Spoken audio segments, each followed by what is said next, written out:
breathtaking views across Guanabara Bay, Sugarloaf Mountain and Christ the Redeemer are just some of the many highlights that Rio has to offer.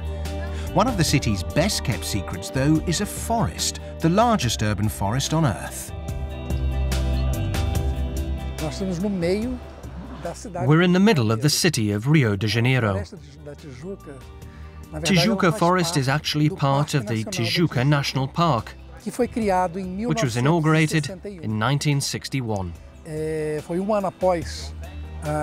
all happened shortly after Rio ceased to be the country's capital. At that point, they decided to create the Tijuca National Park.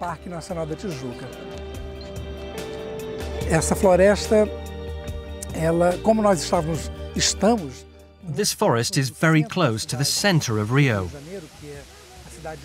to the original city, the original village of Rio de Janeiro. And this forest provided water to the people. Some rivers that flowed from here supplied the city of Rio de Janeiro. In the 19th century, they tried to create coffee plantations in this part of the city, where today we have the national park.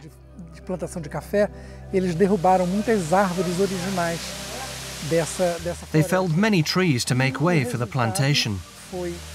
And as they did, they began to notice water shortages down below in the city.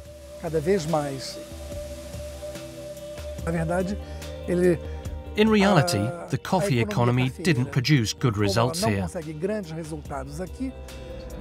The production wasn't great, so the coffee economy began to move towards Sao Paulo. As a result, this area became abandoned. They began the reforestation process, achieving great results. Today, we have magnificent vegetation. This national park is one of the world's biggest urban parks. It's a forest inside a metropolis. We're in the middle of a metropolis with 10 million inhabitants.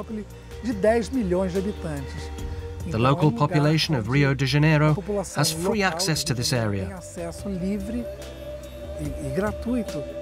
It's somewhere they can walk or climb a few hills. Inside the forest, we have a few trails that people can access.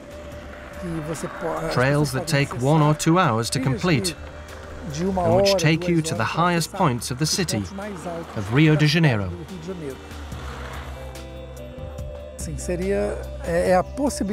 The park gives you the possibility to explore the vegetation, perhaps with the children.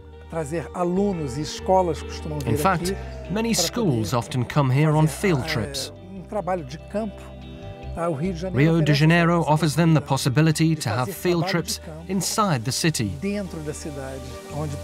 where they can analyze the plants.